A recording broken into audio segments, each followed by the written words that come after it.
नमस्कार दोस्तों, मैं हूं रमेश पटेल।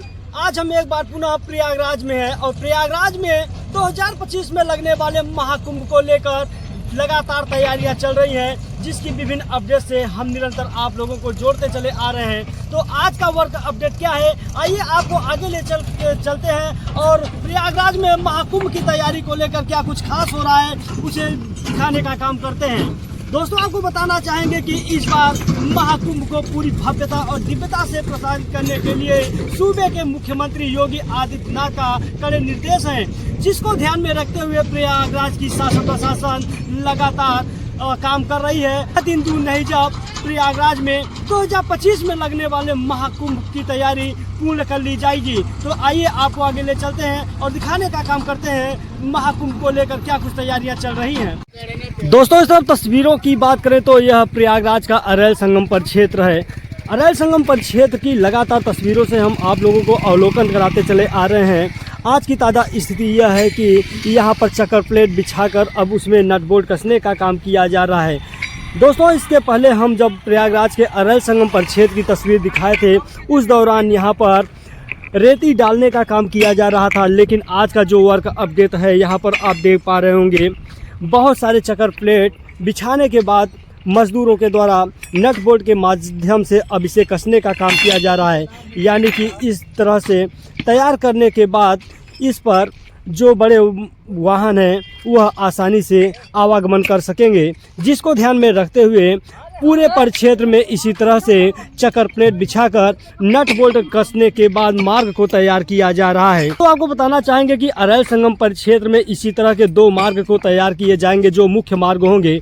यह जो मार्ग तैयार किया जा रहा है यह ऊपरी क्रम में है, जबकि इसके निचले क्रम में इसी तरह के एक मार्ग और तैयार किया जाएगा। हालांकि 2 माह पूर्व में प्रयागराज में आई बाढ़ के कारण जो निचला इलाका है वहां पर काफ़ी गीला सतह था, लेकिन आज जो वर्तमान स्थिति है निचले इलाके को भी सुखाकर अब संतुलीकरण किया जा रहा है। दोस्तों, आपको बताना चाहेंगे कि इस बार जो महाकुंभ आयोजित हो रहा है वह लगभग 92 किलोमीटर में पूरे महाकुंभ को बसाने की तैयारी की जा रही है। इस बार 40 करोड़ से अधिक श्रद्धालु आस्थावानों के आने की अनुमान है, जिसको ध्यान में रखते हुए सूबे के मुख्यमंत्री योगी आदित्यनाथ के कड़े निर्देश दिए गए हैं। उसको ध्यान में रखते हुए प्रयागराज के जो तमाम आला अधिकारी हैं उनके द्वारा सरकार के मंशाओं को साकार करने का जो काम है वह किया जा रहा है।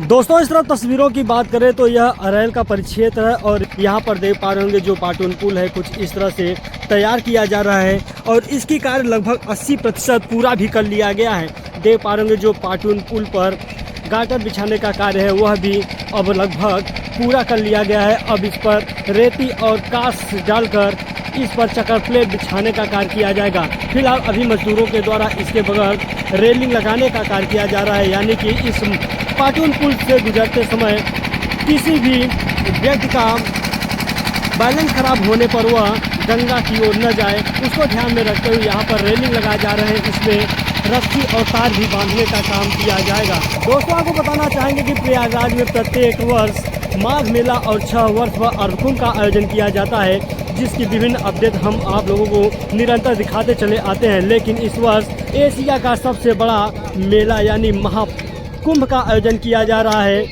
जिसे भव्य और दिव्य बनाने की सूबे के मुख्यमंत्री योगी आदित्यनाथ का कड़े निर्देश हैं, जिसको ध्यान में रखते हुए प्रयागराज का कायाकल्प निरंतर बदलने का काम किया जा रहा है।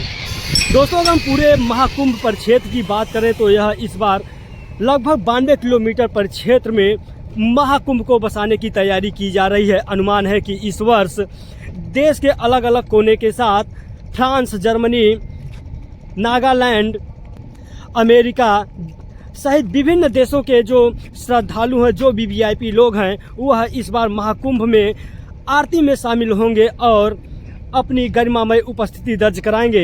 यही कारण है कि जो सूबे के मुख्यमंत्री योगी आदित्यनाथ का इस बार महाकुंभ को पूरी भव्यता और दिव्यता के साथ प्रदर्शित करने का जो उनका कड़े निर्देश हैं, अब उसे धीरे धीरे साकार करने का काम यहाँ के आला अधिकारी द्वारा किया जा रहा है। तो दोस्तों अभी हम अरैल से बढ़कर डीपीएस की ओर आ गए हैं और यहाँ पर देख पा रहे होंगे अभी समतलीकरण का कार्य किया जा रहा है। आपको बताना चाहेंगे कि अरैल का यह वह परिक्षेत्र है जो प्रत्येक वर्ष बाढ़ के दौरान प्रभावित होता है और कटान भी निरंतर होती है। यही कारण है कि जो इस और महाकुंभ की तैयारी है वह काफ़ी प्रभावित हुआ है और काफ़ी लेट कार्य किए जा रहे हैं। फिलहाल बाढ़ कम होने के बाद यहाँ का जो परिक्षेत्र है वह पूरी तरह से गीला हो गया था, जिसकी वजह से यह काम प्रभावित हुआ है। लेकिन आज की तस्वीर की बात करें तो यहाँ की सतह पूरी तरह से सूख गई है और यहाँ पर समतलीकरण किया जा रहा है। अरैल परिक्षेत्र की बात करें तो वहाँ पर पहले पानी सूख गया था और वहाँ महाकुंभ बसाने की जो तैयारी है वह तेज़ी के साथ किया जा रहा है। वहाँ पर आपको टेंट, तिरपाल और बिजली के पोल आपको लगे हुए दिखाई दे सकते हैं, लेकिन यहाँ पर अभी समतलीकरण का कार्य किया जा रहा है। तो देख पा रहे होंगे बहुत सारे ट्रैक्टर और जेसीबी मशीन के माध्यम से यहाँ पर समतलीकरण किया जा रहा है। दोस्तों देख पा रहे होंगे जो अरैल का परिक्षेत्र है यह प्रयागराज का सबसे लंबा परिक्षेत्र माना जाता है, जिसकी लंबाई लगभग 15 किलोमीटर के आसपास है। तो देख पा रहे होंगे जहाँ तक आपकी नज़र जा रही होगी वहाँ तक आपको एकदम सपाट और टेंट, तिरपाल लगते हुए अब दिखाई दे रहे हैं।